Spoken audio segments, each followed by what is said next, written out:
Doctor, असं कसं होऊ शकतं? माझं मूल 10 महिन्यांचं झालं आहे आणि अजूनही त्याचा जन्म झालेला नाही.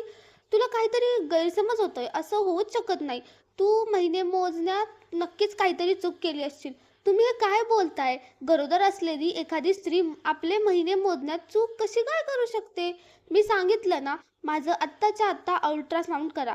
माझ्या हट्टापायी डॉक्टरांनी जसं माझं अल्ट्रासाउंड सुरू केलं आणि स्क्रीनवर पाहिलं, तसं त्या जोरात ओरडल्या. त्यांनी नर्सला बोलवलं आणि टीम तयार करायला सांगितली. मी घाबरून विचारलं, "काय झालं डॉक्टर?" "माझं नाव अंजली आहे. मी लहान असताना माझ्या आई-वडिलांची खूप लाडकी होते. पण माझ्या आयुष्यात असं एक वादळ आलं, ज्याबद्दल त्या वयात मी विचारही करू शकत नव्हते की हे माझ्या आयुष्यातील किती मोठं दुःख आहे. पण जशी मी मोठी होत गेले, तसं मला समजत गेलं की देवाने माझ्या नशिबात हे दुर्दैव लिहून माझ्यावर किती मोठा अन्याय केला होता. मला एकच मोठा भाऊ होता, जो माझ्यापेक्षा 7 वर्षांनी मोठा होता. माझे आई-वडील माझ्यावर खूप प्रेम करायचे. पण एका अपघातात ते दोघं आम्हाला कायमचे सोडून गेले. त्यानंतर माझ्यासाठी माझा मोठा भाऊच सर्व काही झाला. मी प्रत्येक काम त्यांच्या सांगण्यानुसारच करू लागले. जोपर्यंत माझ्या भावाचं लग्न झालं नव्हतं, तोपर्यंत सगळं काही नीट होतं. पण जेव्हा वहिनी घरात आल्या, तेव्हा मी त्यांच्या डोळ्यात खुपू लागले. माझा तोच भाऊ जो लग्नाआधी माझ्यावर खूप प्रेम करायचा, माझा आदर करायचा, त्यालाही आता मी अजिबात आवडेनाशी झाले होते. दादा जेव्हा ऑफिसवरून घरी यायचा, तेव्हा वहिनी तक्रारीच्या पेटाऱ्या घेऊन बसायच्या आणि माझ्या उणिवा एक एक करून सांगू लागायच्या. सुरुवातीला दादा त्यांना थांबवायचा आणि म्हणायचा, "अंजली, अशी नाहीये." पण या कडू गोष्टी एकद्या संत विषासारख्या असतात, ज्या माणसाच्या मनात खोलवर जाऊन बसतात. फक्त थोडा वेळ लागतो आणि माझ्यासोबतही तेच झाले. सुरुवातीला वहिनींचे शब्द खोडून काढणारा दादा काही वर्षानंतर त्याचं म्हणणं खरं मानू लागला आणि तो ही मला चुकीचंच समजू लागला. तो रोज मला रागवायचा आणि माझ्या 50 चुका काढायचा. मी 18 वर्षांची होताच वहिनींनी हट्ट धरला, की माझं लवकरात लग्न लावून द्यावं. खरं तर मला इतक्यात लवकर लग्न करायचं नव्हतं. मला अजून शिकायचं होतं. पण आता माझं ऐकणारं तिथे कोण होतं? दादाने माझ्यासाठी स्थळ शोधायला सुरुवात केली आणि दरम्यान दादाच्या आयुष्यात एक मोठी आनंदाची बातमी आली. त्याला त्याच्या कंपनीकडून अमेरिकेत नोकरी करण्याची संधी मिळाली होती. हे ऐकताच वहिनींच्या डोळ्यात स्वप्न रंगू लागली. इतकं आधुनिक आयुष्य कोणत्या मुलीला नको असतं, जिथे स्वातंत्र्य असेल, पैसा असेल आणि उत्तम जीवनशैली असेल. म्हणूनच वहिनींनी लगेच दादाला सांगितलं की ही संधी कोणत्याही परिस्थितीत सोडू नकोस. पण आता सर्वात मोठा अडथळा मीच होते. मी असताना दादा अमेरिकेला कसा जाणार? म्हणूनच जे लोक आधी माझ्यासाठी खूप विचार करून आणि चौकशी करून स्थळ शोधत होते, त्यांनी आता घाई करायला सुरुवात केली होती, जेणेकरून मला कसंही करून मार्गी लावून ते आरामात अमेरिकेत आपलं नवीन जग वसवू शकतील. नवीन ठिकाणी कामाचं नियोजन करायचं होतं. त्यामुळे दादाकडे आता इतका वेळ नव्हता की तो स्वतः जाऊन स्थळ पाहू शकेल. त्यामुळे त्यांनी ही जबाबदारी एका मध्यस्थी करणाऱ्या मावशीवर सोपवली. एका आठवड्यातच त्यांनी मनोजचं स्थळ आणलं आणि फक्त एका आठवड्यातच माझं लग्न साध्या पद्धतीने लावून देण्यात आलं. दादा वैतीतनं घेऊन कायमचा अमेरिकेला निघून गेला. खरं सांगू तर सुरुवातीला मला दादाचं वागणं खूप वाईट वाटायचं. पण मग मी स्वतःची समजूत घातली की जो भाऊ मला असं एकटं सोडून जात आहे, त्याचा विचार कशाला करायचा? आता ज्याच्यासोबत मला संसार करायचा आहे, त्याचा विचार मी करायला हवा. दादा कायमचा वहिनीसोबत गेला होता. तिथे पोहोचल्यावर त्याने एकदाही वळून पाहिलं नाही किंवा माझ्याशी बोलण्याचा प्रयत्नही केला नाही. मी सुद्धा त्याच्याशी काही बोलू शकले नाही, कारण मला चांगलं ठाऊक होतं की आता तो इथे कधीच येणार नाही. आता मी माझ्या सासरी आले होते. सुरुवातीला तिथे मला सगळं ठीक वाटत होतं आणि मी त्या घराचे नियम समजून घेण्याचा प्रयत्नही करत होते. पण अनेक गोष्टी अशा होत्या ज्या मला समजण्याच्या आणि काही अजिबात समजायच्या नाहीत. त्या घरात मला प्रत्येक गोष्ट विचित्र वाटायची. घराचं वातावरणही खूप शांत होतं, पण त्या शांततेत सुख नव्हतं, तर एक वेगळाच दबाव होता. ते घर अगदी साधं होतं, फर्निचरही जुनं होतं, तरीही त्या लोकांच्या वागण्यात एक वेगळाच बडेजाव दिसायचा. त्यांची पद्धत काय होती कोणास ठाऊक. घरातली एकही गोष्ट नीट चालत नव्हती. पंखा चालता चालता वारंवार थांबायचा, कपडे धुण्याची मशीन पूर्णपणे खराब झाली होती आणि फ्रीजही बंद पडला होता. पण हे लोक जेवण मात्र असं करायचे की जणू जगातले सर्वात श्रीमंत लोकच असे जेवण करत असतील. कपडेसुद्धा हे लोक खूप चांगले आणि महागडे वापरायचे. पण घराच्या इतर कोणत्याही गोष्टीकडे त्यांचं लक्ष नसायचं. ते फक्त स्वतःच्याच गोष्टींवर लक्ष द्यायचे. मला समजतच नव्हतं की असं का आहे? मग मला वाटू लागलं की नक्कीच असं काहीतरी आहे, ज्यामुळे हे लोकं या घरात असं उलट वागत आहेत. आता मी सुद्धा या घराचा भाग झाले होते, त्यामुळे हे सगळं मलाही जाणवत होतं. मी माझ्या पतीला म्हणाले की माझ्या खोलीत जो आरसा आहे तो फुटलेला आहे. लोकं म्हणतात की फुटलेल्या आरशात चेहरा पाहिल्याने दुर्दैव येते. तुम्ही मला थोडेसे पैसे द्या, म्हणजे मी तो आरसा नीट करून घेईन. त्यावर ते म्हणाले की माझा एक मित्र आहे जो आरसे बनवायचं काम करतो. मी त्याला सांगेन, तो घरी येऊन ठीक करून देईल. माझ्याकडे सध्या पैसे नाहीत. आणि दुसरीकडे जेव्हा मी त्यांना एखादं म्हणाले होते की मला पिझ्झा खाण्याची इच्छा आहे, तेव्हा त्यांनी माझ्यासाठी एक नाही तर 2-3 महागडे पिझ्झा मागवले होते, जे आम्ही 2-3 दिवस खाल्ले होते. मला समजत नव्हतं की तिथे त्यांच्याकडे पैसे होते, पण इथे या गोष्टीसाठी त्यांच्याकडे पैसे नव्हते. कळत नव्हतं हे लोकं कसं आयुष्य जगत होते. म्हणजे त्यांच्याकडे पैसे तर असायचे, पण घर चांगलं करण्यासाठी काहीच नसायचं. ना कधी पूर्ण किराणा भरला जायचा, ना दुसरं काही सामान. जेव्हाही जेवायला बसायचो, तेव्हा काही ना काही कमी पडायचं. असं वाटायचं की जणू प्रत्येक गोष्ट मोजून मापून मागवली जाते. घरात गरजेच्या वस्तू अशा यायच्या की ज्यांनी गरज कधीच पूर्ण होत नसे. मी हे सगळं बघून थक्क झाले होते आणि मनात वारंवार प्रश्न यायचा की असं का होतंय? असं तर तेव्हा होतं जेव्हा लोकांची कमाई चुकीच्या मार्गाची असते, जेणेकरून ते आपण किती गरीब आहोत हे दाखवू शकतील. पण माझा पती तर म्हणायचा की तो रोज स्वतःचा व्यवसाय करतो, रात्रंदिवस मेहनत करतो आणि मेहनतीचाच त्याने आपला व्यवसाय उभा केला आहे आणि तो पैसे कमवत आहे. मला कधी-कधी माझ्या भावाचा खूप राग यायचा. अनोळखी लोकांमध्ये घाई केल्याचा हाच परिणाम असतो. जेव्हा त्यांच्याबद्दल नीट चौकशी केली जात नाही, तेव्हा काहीच नीट समजत नाही. एके दिवशी मी त्या लोकांचं बोलणं ऐकलं. माझा पती त्यावेळेस फोनवर कोणाशी तरी बोलत होता. तो म्हणत होता की तुम्ही अजिबात काळजी करू नका. आम्ही छोट्या बाजारातले असलो तरी गोष्ट तुम्हाला एकदम कडक आणि एक नंबर मिळेल. मला आधी वाटलं की तो व्यवसायाबद्दल काहीतरी बोलतोय, पण जेव्हा तो म्हणाला की नाही, 10 महिन्यांचंच असायला हवं, तेव्हा अचानक माझे कान टवकारले. मी अधिक लक्ष देऊन ऐकले. 10 महिन्यांचं? असं काय असतं जे तुम्ही कोणाला विकू शकता किंवा देऊ शकता? त्याने इतक्या विचित्रपणे हे का म्हटलं? मग तो पुढे म्हणाला की होऊन जाईल, पण बघा, मला यावेळी पैसे जास्त हवे आहेत. पलीकडून काय बोलणे सुरू होते कोणास ठाऊक. मग जेव्हा त्याने म्हटले की पूर्ण 5 कोटी, तेव्हा हे ऐकून मी थक्क झाले. कारण ही खूप मोठी रक्कम होती. तेवढ्यात अचानक माझ्या पतीला कदाचित अंदाज आला की कोणीतरी त्यांचं बोलणं ऐकते.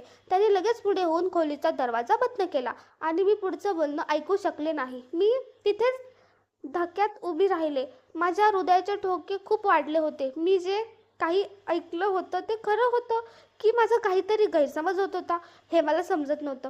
पण त्याचे ते शब्द माझ्या कानात वारंवार गुंजत होते. 10 महिने, 5 कोटी, अशी कोणती गोष्ट आहे जी विकली किंवा दिली जाऊ शकते? मी स्वतःचीच समजूत घालण्याचा प्रयत्न करत होते. पण आतून माझी भीती वाढतच होती. एके दिवशी घरात स्वयंपाकासाठी काहीच नव्हतं. हे संकट दर काही दिवसांनी यायचं. सकाळी उठले तेव्हा जेवण बनवायचं होतं, पण घरात सामान नव्हतं. मी माझ्या पतीच्या खिशातून थोडेफार पैसे काढून घेतले. ते दुपारी 3-4 वाजेपर्यंत झोपायचे आणि मग उठून कुठेतरी निघून जायचे आणि रात्री 2-3 वाजता परत यायचे. त्यांच्या आईचाही हीच पद्धत होती. त्याही उशिरा उठायच्या. रात्रभर कधी सिनेमे पाहायच्या, कधी मालिका, तर कधी प्रेम कथांच्या कादंबऱ्या वाचायच्या. या वयात त्या हे सगळं का करायच्या कोणास ठाऊक. मी ते पैसे घेतले आणि वाण्याच्या दुकानात गेले. आज सकाळपासूनच खूप कडक ऊन होतं आणि रस्त्यात धूळ उडत होती. मी हळूहळू चालत दुकानात पोचले. तिथे आधीच 2 बायका उभ्या होत्या. त्या मोठ्या आवाजात गप्पा मारत होत्या आणि दुकानदार सगळं सामान आवरत होता. मी हळूच तिथे जाऊन उभी राहिले आणि माझ्या बारीची वाट पाहू लागले. त्या दोन्ही बायका माझ्याकडे बघू लागल्या आणि त्यातल्या एकीने अचानक मला विचारलं, तू मनोजची बायको आहेस ना? मी हो म्हणाले. एका नवीन सुनेप्रमाणे मी खूप प्रेमाने आणि आदराने मान डोलावली. पण ती बाई मला वरून खालपर्यंत बघू लागली आणि तिच्या बोलण्यात एक कठोरपणा आला. ती म्हणाली, मग तर तू सुद्धा त्यांच्यासारखीच खूप उद्धट असशील. मी तर थक्क झाले. मी विचारलं, तुमच्या बोलण्याचा काय अर्थ? मी तर अजून तुमच्याशी असं काही बोललेही नाही की तुम्ही त्या लोकांना उद्धट का म्हणताय? ती बाई अजून मोठ्या आवाजात ओरडून म्हणाली की ते आहेतच खूप उद्धट लोक. दोन्ही मायलेकं पूर्ण वस्तीतले सगळ्यात मोठे नालायक आहेत. आणि त्यांचं सगळ्यांशी भांडण असतं. कोणत्या वेड्या माणसाने त्यांना आपली मुलगी दिली कोणास ठाऊक. जेव्हा त्या बाईने माझ्या घरच्यांच्या विरुद्ध बोलायला सुरुवात केली, तेव्हा मी म्हणाले, काकू, अशा प्रकारे रस्त्यावर उभं राहून तुम्हाला असं बोलायला नको. मी तुम्हाला पहिल्यांदाच भेटते आणि फक्त मी मनोजची पत्नी आहे हे ओळखून तुम्ही माझ्या माहेरच्या पर्यंत पोहोचलात. हे तर खूपच चुकीचं आहे. ती बाई रागात म्हणाली, आम्हा म्हाताऱ्यांच्या नशिबात तर वाईटच येतं, तेही वाईट आणि तूही वाईट. हे संकट आणि ही बदनामी आमच्या वस्तीतून बाहेर कधी पडेल काय माहिती. त्या बाईचं बोलणं ऐकून माझे हात कापायला लागले. मी माझ्या आजूबाजूला पाहिलं, कारण लोक थांबून आमच्याकडे बघत होते आणि तिथल्या वातावरणात एक विचित्र अस्वस्थता पसरली होती. मी पुन्हा विचारलं की इतका द्वेष त्या दोघांचा नक्की का आहे? असं काय केलं त्यांनी? दिवसभर तर ते लोक आपल्या घरातच पडून असतात. दुकानदार सुद्धा माझ्याकडे काही विशेष लक्ष देत नव्हता. मी त्याला सामान द्यायला सांगितलं तर त्याने घाईघाईत पिशवीत सामान भरून मला दिलं. जणू त्याला वाटत होतं की मी तिथून लगेच निघून जावं. मी जेव्हा बाहेर आले तेव्हा पाहिलं की काही लोक दरवाजापाशी उभे राहून माझ्याकडेच बघत होते. आपापसात हळूहळू बोलत होते, फक्त यासाठी की माझं त्या घरात लग्न झालं होतं. मला समजत नव्हतं की ते लोक असे का बघत आहेत. रात्री पुन्हा मी त्यांचं बोलणं ऐकलं. त्यांना कदाचित अंदाज नव्हता की घर लहान असल्याने आवाज सगळीकडे घुमत होते. माझा पती म्हणत होता की हे बघ, आत्ताच तर माझं लग्न झालंय, अजून तर मी माझ्या नवीन संसाराचे काही दिवस सुखाने जगू सुद्धा शकलो नाहीये. दुसरीकडे माझी सासू म्हणत होती की हे काय बोलणं झालं, तू हे पण विचार कर की किती काही मिळेल. त्यांच्या बोलण्याचा नेमका विषय काय होता ज्यात माझाही उल्लेख होत होता हे मला समजत नव्हतं. मी माझ्या खोलीत शांतपणे भिंतीला कान लावून बसले होते. घरातली प्रत्येक हालचाल स्पष्ट ऐकू येत होती. माझ्या पतीचा आवाज पुन्हा आला. तो म्हणाला, मी सगळं नियोजन करून लग्न केलं आहे, आता मला वेळ हवा आहे. तर माझी सासू मोठ्या आवाजात एकदम म्हणाली की ही वेळेची गोष्ट नाहीये, सगळं नीट सांभाळ, नाही तर सगळं बिघडेल. मी हे ऐकून सुन्न झाले. माझ्या मनात सारखं हेच चाललं होतं की हे दोघं माझ्याबद्दल का बोलत आहेत आणि असा कोणता प्लॅन आहे ज्यात मी सामील आहे. काही वेळाने शांतता पसरली. ती शांतता आता खूप जड वाटत होती. मी स्वतःला चादरीत लपवून घेतलं. पण झोप येत नव्हती आणि डोक्यात तेच आवाज घुमत होते. मग मी हा विचार करू लागले की मी या लोकांचं बोलणं ऐकतेच कशाला. प्रत्येक घराची काही गुपित असतात, अनेक अडचणी असतात. मला या सगळ्यात पडायची गरज काय? मी का त्या भांडखोर बायकासारखं प्रत्येक गोष्ट ऐकते? मी माझ्या कामाशी काम ठेवावं. जसं मी माझ्या कामाशी काम ठेवण्याचा निर्णय घेतला तशीच माझ्या आयुष्यात मला गुंतवून ठेवणारी एक खूप मोठी गोष्ट घडली. खरं तर मी आई होणार होते. माझ्या लग्नाला अजून फक्त 2-3 महिनेच झाले होते. पण माझ्या सासूने एकदाही मला विचारलं नव्हतं की आनंदाची बातमी कधी देणार. पण जेव्हा त्यांना समजलं की मी आई होणार आहे, तेव्हा त्या फक्त आनंदित झाल्या नाही तर आनंदाने नाचू लागल्या. मला नवल वाटलं की आत्तापर्यंत त्यांनी एकदाही या गोष्टीचा उल्लेख केला नव्हता, म्हणजे माझ्यावर कोणताही दबाव टाकला नव्हता की आम्हाला लवकर मूल हवंय. पण जेव्हा अचानक त्यांना समजलं की मी आई होणार आहे, तेव्हा त्या इतक्या जास्त आनंदी होत्या की मलाही आश्चर्य वाटलं. ही सुद्धा एक विचित्र गोष्ट होती. जर त्या आनंदी झाल्या नसत्या तरीही मला त्रास झाला असता. त्यांनी आनंदाने माझ्या डोक्यावरून पैसे ओवाळून हवेत उडवले आणि खूप आनंद साजरा केला. जेव्हा माझ्या पतीला हे समजलं तेव्हा ते तर माझ्या सासूबाईपेक्षाही जास्त आनंदी झाले आणि त्या लोकांनी माझी खूप काळजी घ्यायला सुरुवात केली. पहिल्या दिवसापासूनच ते माझी अशी काळजी घेत होते जणू माझा 9वा महिना सुरू झाला आहे. मी म्हणाले की एकदा डॉक्टरकडे जाऊन तपासणी करून घेऊया, म्हणजे सगळं नीट आहे याची खात्री होईल. त्यावर ते म्हणाले की खात्री काय करायची? सासूबाई म्हणाल्या, मलाही चांगलं ठाऊक आहे की मूल होणार असतं तेव्हा कसं वाटतं. या डॉक्टरांकडे जाण्याची काहीच गरज नाही. डॉक्टर तर उलटसुलट औषधं देतात आणि अल्ट्रासाऊंडचे जे किरण असतात ते अजिबात लागता कामा नये, कारण ते बाळाच्या तब्येतीसाठी खूप वाईट ठरतात. देवाला नको वाटायला की काही अडचण येईल, पण जर काही त्रास झालास तर पुढे बघू, आम्ही स्वतः तुला घेऊन जाऊ. तसंही हे पहिलं मूल आहे, पहिल्या मुलाच्या वेळी जास्त त्रास होत नाही. हे ऐकून मी गप्प बसले. मी म्हटलं, ठीक आहे. मी सुद्धा खूप आनंदी होते की मी आई होणार आहे आणि याचा आनंद पाहून मला आश्चर्य वाटलं. पण समाधानही होतं की चला ते खुश आहेत. नाहीतर काही लोक असेही असतात जे आनंदी होत नाहीत. यानंतर घराचं वातावरण पूर्णपणे बदललं. माझी सासू जी सतत आपल्या खोलीत असायची, ती आता माझ्याकडे येऊ लागली. कधी माझ्या खाण्यापिण्याची काळजी घ्यायची, तर कधी आरामाबद्दल मला सूचना द्यायची. त्या मला जास्त चालूनही घ्यायच्या नाहीत. सतत एकच सांगायच्या, आराम कर, खूप इकडे तिकडे जाऊ नकोस. माझा पतीही आधीपेक्षा जास्त माझी काळजी घेऊ लागला होता. ते उशिरा आले तरी लगेच खोलीत येऊन माझी विचारपूस करायचे.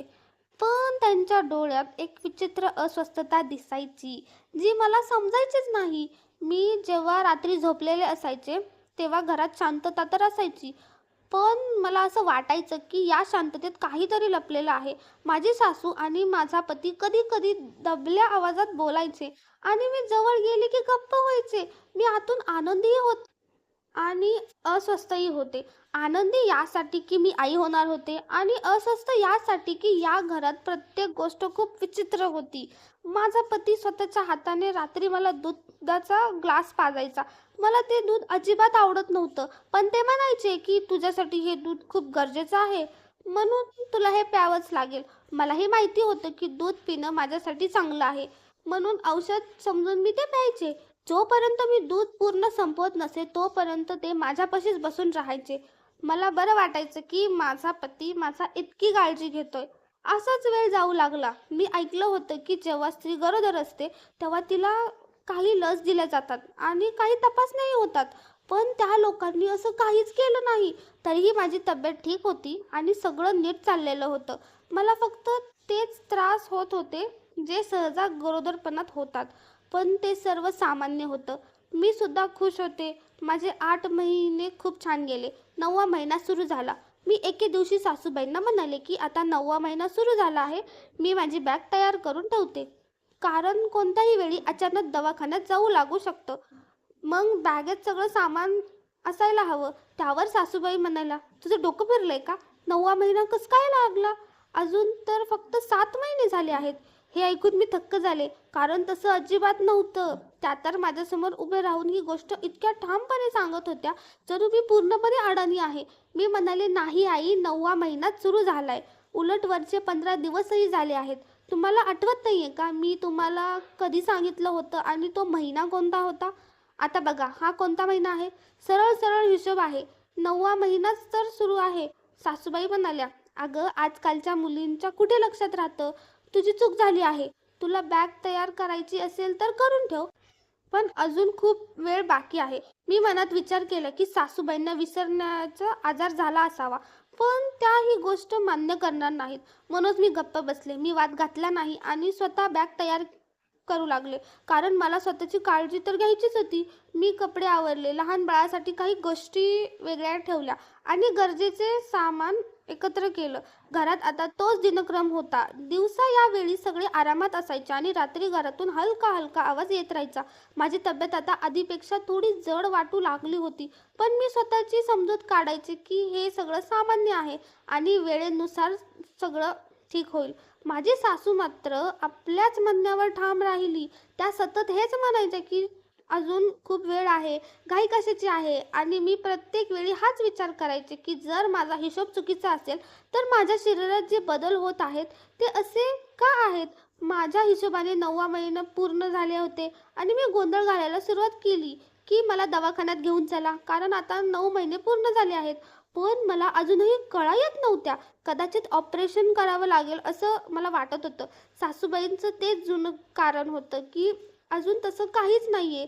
पती म्हणू लागला की तुझी मोजण्यात चूक झाली आहे. मलाही आता स्वतःवर शंका येऊ लागली की कदाचित असंच असावं, कारण मला स्वतःहून कळा येत नव्हत्या. मी माझ्या पतीला पुन्हा समजवण्याचा प्रयत्न केला. मी म्हटलं, पण माझ्या पोटात हलक्या हलक्या कळा येत आहेत. आधी असं होत नव्हतं. तो म्हणाला की ह्या त्या कळा नाहीत ज्या व्हायला हव्यात. मी म्हटलं, नाही, तुम्ही माझं ऐका तर खरे. मग तो मला गुपचूप एका वैद्याकडे घेऊन गेला. तो वैद्य मला काही औषध द्यायचा आणि म्हणायचा की बाळा, अजून तर खूप वेळ बाकी आहे. मला नवल वाटायचं की हा माणूस असं कसं बोलतोय.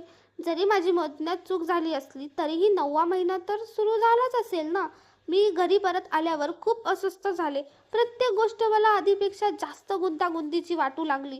माझ्या पतीचं वागणंही मला काहीसं विचित्र वाटत होतं. त्याच्या हालचालींमधून मला अस्वस्थता जाणवत होती.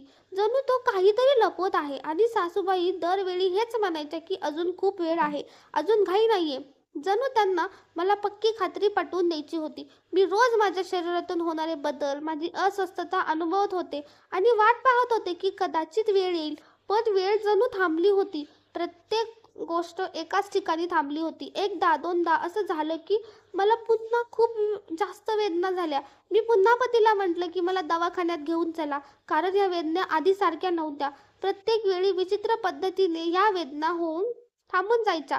पण तरीही माझा पती मला कोणत्याही मोठ्या डॉक्टरांकडे घेऊन गेला नाही. उलट वारंवार त्याच वैद्याकडे घेऊन जायचा आणि तो वैद्य प्रत्येक वेळी मला बघून हेच म्हणायचा की अजून खूप वेळ आहे, आता काही होणार नाही. तुला घाबरायची गरज नाही. एके दिवशी मी घराच्या छतावर उभी होते. मंद वारा सुटला होता आणि खालच्या गल्लीत शांतता होती. मी काही कपडे सुकावत होते, तेव्हा समोरच्या शेजारीने मला पाहिले. तिने मला आधीही 2-3दा पाहिलं होतं, पण याआधी कधी बोलली नव्हती. आज ती अचानक बोलली, "अगं पोरी, तू ही कुठं फसली आहेस? वेडी आहेस तू? मी कधीपासून तुला बघतीये. आत्तापर्यंत तुझं बाळ व्हायला हवं होतं." मी त्यांच्याकडे पाहिलं आणि म्हटलं की ते लोक म्हणतायत की अजून वेळ पूर्ण झाली नाही. ती बाई लगेच गंभीर झाली आणि म्हणाली, "त्यांच्या बोलण्यात येऊ नकोस. ही काही थट्टेची गोष्ट नाहीये. लवकर दवाखान्यात जा, नाहीतर खूप वाईट अडकशील." मला माहित नव्हतं की या लोकांच्या हालचाली कशा आहेत. मी म्हटलं, "हे तर पूर्ण वस्तीतच बोलतंय. पण मला कोणी खरं का सांगत नाही?" ती म्हणाली, "आम्हाला उगाच कशात पडायचं नाहीये." मग तिने काही वेळ शांतपणे माझ्याकडे पाहिलं आणि म्हणू लागली, "बघ, एक गोष्ट लक्षात ठेव. तू या घरात येणारी पहिली मुलगी नाहीयेस." हे ऐकताच मला जोरात धक्का बसला. मी लगेच विचारलं, "तुमच्या बोलण्याचा अर्थ काय? माझ्या पतीचं याआधीही लग्न झालं आहे का?" ती म्हणाली की मला माहीत नाही. मी पुन्हा विचारलं, "तुम्ही मला पूर्ण गोष्ट का सांगत नाही आहात? माझ्या मनात तुम्ही शंका निर्माण करत आहात. जर तुमच्या घरातही मुली असत्या तर तुम्ही त्यांना अशा परिस्थितीत सोडलं असतं का?" ती बाई थोडा वेळ गप्प राहिली. मग हळूच म्हणाली, "देवाला नको वाटायला की मी कधी माझ्या मुलीला अशा संकटात पाहीन. पण तुला समजावं लागेल की भिंतींनाही कानं असतात. तुझ्या माणसाला पूर्ण वस्ती घाबरते. तो खूप शक्तिशाली आहे म्हणून नाही, तर जेव्हा तो बोलतो तेव्हा तो चुकीचीही दया बाळगत नाही." ती म्हणाली, "मला मुली आहेत म्हणूनच मी तुला पूर्ण गोष्ट सांगू शकत नाही. पण हे नक्की सांगते की दवाखान्यात जा. जर तुझ्याकडे पैसे नसतील तर हे घे." तिने लगेच माझ्या हातात 3,000 रुपये ठेवले. मी ते पैसे बघून सुन्न झाले आणि पहिल्यांदा माझ्या मनात ही गोष्ट बसली की नक्कीच काहीतरी चुकीचं घडतंय आणि मला सत्याचा पत्ता लावावा लागेल.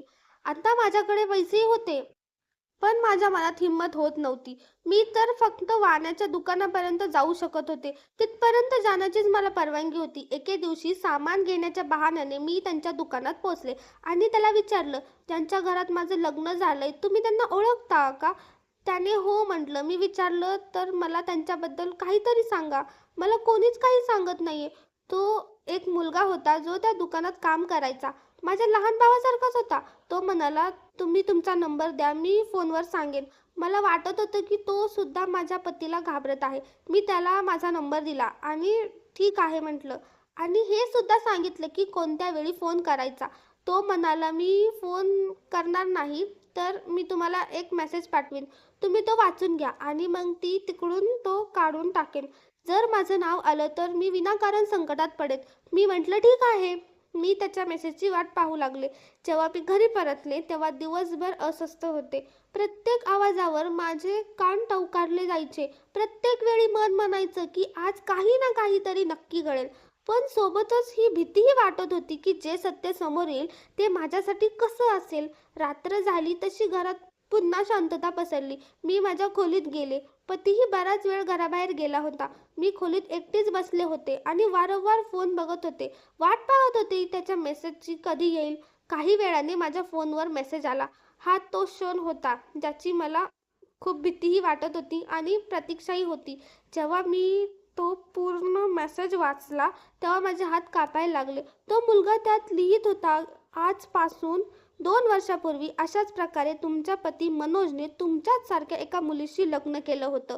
ती मुलगी तुमच्यासारखीच खूप निष्पाप आणि सुंदर होती. लग्नाच्या काही महिन्यानंतरच ती आई होणार होती आणि त्या काळात या लोकांबद्दल कोणालाच जास्त माहिती नव्हती.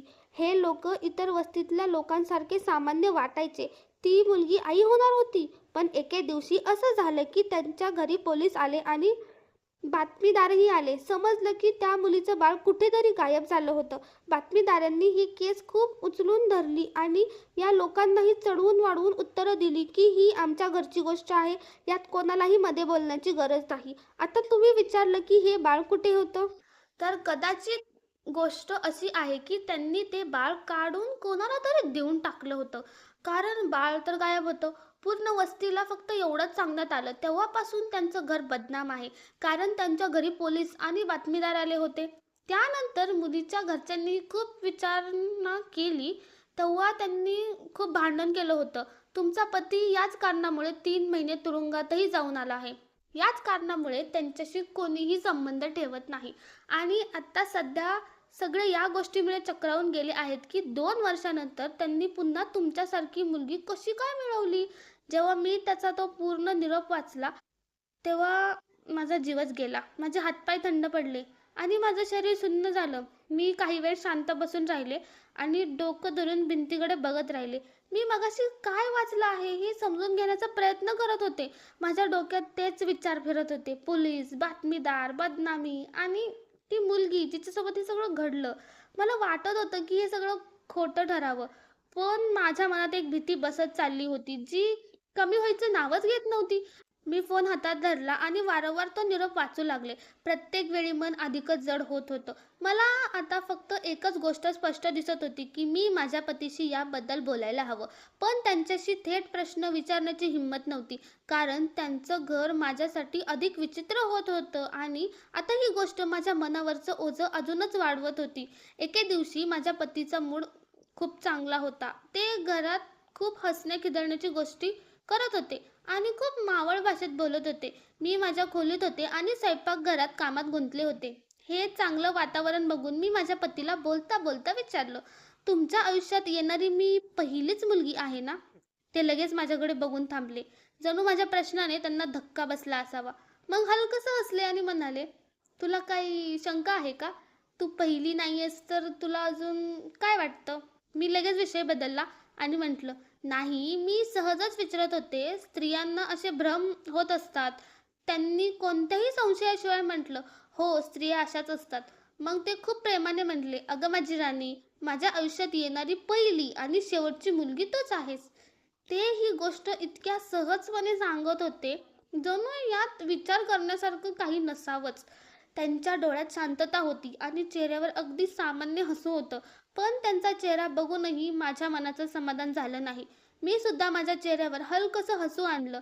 पण आतून खूप जड वाटत होतं. जणू मनात एक मोठा खिळा ठोकला गेला आहे जो हलकसं नाव घेत नाहीये. मी माझी नजर झुकवली आणि शांत झाले. मी स्वतःला सामान्य करण्याचा प्रयत्न करत राहिले. पण माझ्या डोक्यात ते सगळं फिरतच होतं. त्या मुलाचा तो निरोप आणि शेजारणीचं बोलणं. मी त्याच रात्री ठरवलं की उद्या सकाळी मी पुन्हा त्या वाण्याच्या दुकानात जाईन. म्हणूनच मी कोणालाच काही सांगितलं नाही. मला भीती वाटत होती की घरात कोणाला या सगळ्याबद्दल समजलं तर. मला असं वाटत होतं की जणू कोणीतरी सतत माझ्या फोनवर नजर ठेवून आहे. म्हणूनच मी त्याचा नंबर आणि निरोप दोन्ही डिलीट टाकले. आता मी प्रत्येक गोष्ट लपवून वागत होते. पण तरीही मला पूर्ण सत्य समजत नव्हतं. मी पुन्हा त्या मुलाकडे गेले. काही सामान घेण्याच्या बहाण्याने त्याला बघताच त्याने नजर झुकवली आणि त्याच्या चेहऱ्यावर स्पष्ट भीती होती. जणू त्याला आधीच माहिती होतं की मी कोणत्या प्रश्नासह तिथे आले आहे. तो घाईघाईने म्हणाला, तुम्ही मला माफ करा. मी आधीच तुम्हाला खूप घाबरत घाबरत निरोप पाठवला आहे. त्याचा आवाज कापत होता आणि हातही अस्वस्थ होते. तो वारंवार इकडे तिकडे बघत होता. जणू कोणी ऐकलं तर नाही ना याची त्याला भीती वाटत होती. मी त्याच्याकडे थेट बघून म्हटलं, फक्त मला एवढं सांग की ती मुलगी कुठे आहे. मी स्वतः जाऊन तिच्याशी बोलेन. हे ऐकून तो क्षणभर शांत झाला. त्याचा चेहऱ्याचा रंग उडाला. मग त्याने जी गोष्ट सांगितली त्याने तर माझ्या मनाची उरली सुरली शांतताही संपवून टाकली. तो म्हणाला, ती मुलगी तर आता या जगात नाहीये. ती जिवंत नाहीये. ही गोष्ट ऐकून माझ्या हातातून सामान खाली पडलं. माझे पाय कापायला लागले आणि मी तिथेच उभी राहिले. मला समजत नव्हतं की मी आता हे काय ऐकतीये? माझ्या डोक्यात एकच गोष्ट घुमू लागली, की ती मुलगी जिवंत नव्हती. मग माझ्यासोबत हे सगळं काय होतंय? मी का इथे उभी आहे आणि हे सगळं ऐकतीये? मी तिथून बाजूला होऊन थोड्या अंतरावर असलेल्या भिंतीपाशी उभी राहिले. माझं हृदय खूप जोरात धडधडत होतं आणि सगळ्यांसमोर सगळं अंधुक होत होतं. आता मला खरोखर भीती वाटू लागली होती. मला वाटत होतं, की जे तिच्यासोबत झालं ते माझ्यासोबत तर होणार नाही ना? मी वारंवार स्वतःला स्पर्श करायची आणि माझ्या पोटातील बाळाचीही मला विचार यायचा. पण सोबतच ही भीतीही वाढत होती, की मला अजूनही कळा का येत नाहीयेत. प्रत्येक सरणाऱ्या दिवसासोबत माझी शंका भीतीत बदलत होती आणि मी आतल्या आत तुटत होते. पण कुणाशी काही बोलण्याची हिंमत नव्हती. शेवटी मी स्वतः निर्णय घेतला, की मी आता अजून वाट बघणार नाही. मी या लोकांपासून लपून दवाखान्यात जावं लागेल, जेणेकरून मी स्वतः सत्य जाणून घेऊ शकेन. पण घरातून बाहेर पडणं इतकं सोपं नव्हतं. म्हणूनच मी एकदा वाण्याच्या दुकानात जाण्याचं निमित्त केलं आणि बाहेरून झोपेच्या गोळ्या आणल्या आणि जेवणात झोपेची गोळी मिसळली. आई आणि मुलगा दोघेही आरामात दुपारचं जेवण करून झोपले आणि मी घरातून दवाखान्यासाठी निघाले. मला चांगलं ठाऊक होतं, की मी हे जे पाऊल उचलले याचा परिणाम वाईटही होऊ शकतो. पण आता मी घरातून बाहेर पडले होते. जेव्हा मी दवाखान्यात पोहोचले तेव्हा तिथलं वातावरण पूर्णपणे वेगळं होतं. सगळीकडे धावपळ सुरू होती. मी थेट OPDमध्ये गेले आणि डॉक्टरांसमोर बसले. माझे हात अजूनही कापत होते. पण मी स्वतःला सावरून एक एक गोष्ट स्पष्टपणे सांगितली. डॉक्टरांनी आधी माझं बोलणं सहज घेतलं आणि म्हणाल्या, "बघा मॅडम, तुमचे महिने मोजण्यात चूक झाली असेल. आजकाल असं होतं." मी म्हटलं, "नाही डॉक्टर, तुम्ही एकदा माझं अल्ट्रासाऊंड करा." माझं अजून एकदाही अल्ट्रासाऊंड झालेलं नाहीये. त्यांनी माझ्याकडे निरखून पाहिलं आणि म्हणाल्या, "ठीक आहे, चला करून घेऊया." मला आतून एक विचित्र समाधान वाटलं, पण भीतीही वाटत होती. मी झोपलेली होते. खोलीत हलका गारवा होता आणि मशीनचा आवाज येत होता. डॉक्टरांनी जसं अल्ट्रासाऊंड सुरू केलं, त्या काही वेळ अजिबात बोलल्या नाहीत. मग अचानक त्यांच्या चेहऱ्यावरचा रंग बदलला. पुढच्याच क्षणी त्यांनी मोठ्याने ओरडून नर्सला बोलवलं. "ओटी तयार करा, लवकर करा. हिला आत्ताच C-सेक्शनसाठी न्यावं लागेल. ही इमर्जन्सीची वेळ आहे. मला अजून टीम हवी आहे. लवकर करा." खोलीत अचानक धावपळ सुरू झाली. मशीनचा आवाज वाढला. मी घाबरून विचारलं, "काय होतंय डॉक्टर?" त्यांनी माझ्याकडे बघून म्हटलं, "आम्ही तुझा जीव वाचवण्याचा प्रयत्न करतोय. आता दुसरा कोणताही प्रश्न विचारू नकोस." मी कापत विचारलं, "पण माझं बाळ ठीक आहे ना?" पण त्यांनी काहीच उत्तर दिलं नाही आणि मला तातडीने स्ट्रेचरवरून बाहेर नेलं. दवाखान्याचे दिवे वेगाने माझ्या डोळ्यासमोर मागे जात होते आणि मला एवढंच समजत होतं, की आता काहीतरी खूप मोठं होणार आहे. जेव्हा माझे डोळे उघडले, तेव्हा खोलीत मंद प्रकाश होता आणि हवेत औषधांचा वास होता. मी हळूहळू डोळे उघडले आणि स्वतःला सावरण्याचा प्रयत्न केला. सगळ्यात आधी माझी नजर भिंतीवरच्या घड्याळीवर गेली. मग मी कॅलेंडर पाहिलं आणि मला धक्काच बसला. कारण 10 दिवस उलटून गेले होते. वेळ जणू माझ्याशिवाय पुढे निघून गेली होती. मी आजूबाजूला पाहिलं तर समोर पोलीस उभे होते आणि डॉक्टरही होत्या. मी उठण्याचा प्रयत्न केला, पण शरीर खूप कमकुवत होतं. डॉक्टर गंभीरपणे म्हणाल्या, "जेव्हा अशी काही केस असते तेव्हा रुग्ण शुद्धीवर यायला आधी पोलिसांना जबाब द्यावा लागतो." मी विचारलं, "पण कसला जबाब? माझे पती कुठे आहेत? माझे बाळ कुठे आहे?" त्या थोडा वेळ शांत राहिल्या आणि म्हणाल्या, "आधी तू हे सांग की तुझ्यासोबत नक्की काय झालं होतं?" माझे डोळे भरून आले आणि मी रडत सगळी हकीकत सांगितली. मी सांगितलं की मला सारखं सांगितलं जायचं की मी फक्त 7 महिन्यांची गरोदर आहे. पण मला वाटत होतं 9-10 महिने झाले आहेत. मला कोणत्याही डॉक्टरांकडे न नेता फक्त एका वैद्याकडे नेलं जायचं. पोलीस माझं बोलणं शांतपणे ऐकत होते. त्यांनी माझ्या पतीचं, सासूचं नाव विचारलं आणि त्या मुलाबद्दलही विचारलं. मी प्रत्येक प्रश्नाचं उत्तर दिलं. शेवटी ते खोलीबाहेर गेले. मी विचारलं, "हे सगळं काय चाललंय?" एका पोलिसाने वळून सांगितलं, "तुम्हाला डॉक्टर मॅडम समजावून सांगतील." खोलीत शांतता पसरली. त्या डॉक्टरसमोर उभ्या होत्या. त्यांचा चेहरा खूप गंभीर होता. मी कापत विचारलं, "सांगा ना काय झालंय?" डॉक्टर हळूच म्हणाल्या, "तुझं बाळ आता या जगात नाहीये. आम्ही त्याला वाचवण्याचा खूप प्रयत्न केला. तो काही वेळ जिवंत होता, पण खूप उशीर झाला होता." हे ऐकताच माझं रक्त गोठलं. डोळ्यांसमोर अंधार आला. माझे ओठ कापत राहिले आणि डोळ्यातून अश्रू वाहू लागले. मग डॉक्टर पुढे म्हणाल्या, "तुझा पती आणि तुझी सासू दोघेही पोलिसांच्या ताब्यात आहेत. त्यांनी पुढे अजून एक गोष्ट सांगितली ज्याने मी पूर्णपणे खचले. तुझा पती तुला घटस्फोट देण्याबद्दलही बोलत होता. मी रडत विचारलं, त्यांनी माझ्या बाळाबद्दल काही केलं? नक्की झालं काय? डॉक्टरांनी दीर्घ श्वास घेतला आणि सगळं खरं सांगायला सुरुवात केली. त्यांनी सांगितलं, तुझा पती आणि सासू सामान्य लोक नव्हते. ते एका अशा टोळीचे भाग होते जे बेकायदेशीर आंतरराष्ट्रीय कामाशी जोडलेले होते. ते एका विचित्र एक्सपेरिमेंटमध्ये काम करत होते.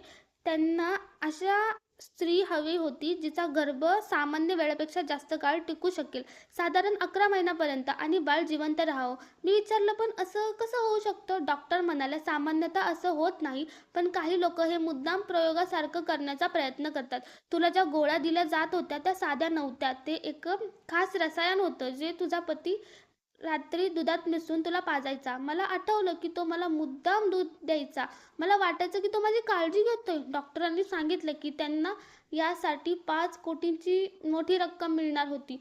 गरोदरपणात शरीरात जे बदल होतात त्याचा वापर करून ते CPH4 सारख्या प्रक्रियेवर लक्ष ठेवू इच्छित होते. मी विचारलं, मग माझ्या बाळाचं काय झालं? डॉक्टर म्हणाल्या, बाळ जिवंत होतं पण खूप अशक्त झालं होतं, कारण त्याला चुकीच्या पद्धतीने वाढवलं जात होतं. जर तू वेळीच दवाखान्यात आली नसतीस तर तुझाही जीव गेला असता. ते तुला माणूस नाही तर एक वस्तू समजत होते. डॉक्टरांनी हेही सांगितले की जेव्हा तुझं ऑपरेशन सुरू होतं तेव्हा तुझा पती बाहेर गोंधळ घालत होता की तो तुला जिवंत सोडणार नाही. मी पूर्णपणे तुटले होते. डॉक्टर म्हणाल्या, आता तू सुरक्षित आहेस, पोलीस तुझ्यासोबत आहेत. काही दिवसानंतर मला एक वुमन सेंटर पाठवण्यात आलं. सुरुवातीला मी तिथे खूप शांत असायचे, कोणाशी बोलायचे नाही, पण हळूहळू तिथलं वातावरण मला बदलू लागलं. मी तिथे शिलाई काम शिकले, कम्प्युटर शिकले आणि पुन्हा शिकायला सुरुवात केली. मला समजलं की माझं आयुष्य एका दुःखापुरतं मर्यादित नाहीये. दुसरीकडे माझ्या पतीला आणि सासूला त्यांच्या गुन्ह्यासाठी कायद्यानुसार शिक्षा झाली. माझ्या पतीने घटस्फोटाचे कागद पाठवले होते ज्यावर मी सही केली. आता मी त्यांच्यापासून पूर्णपणे मुक्त झाले होते. एकदा वाटलं की दादाशी संपर्क साधावा, पण मग विचार केला की ज्याने इतक्या वर्षात एकदाही वळून पाहिलं नाही त्याच्याकडे काय अपेक्षा ठेवणार. मला आता कोणाच्याही उपकारावर जगायचं नव्हतं. मला स्वतःच्या पायावर उभं राहायचं होतं.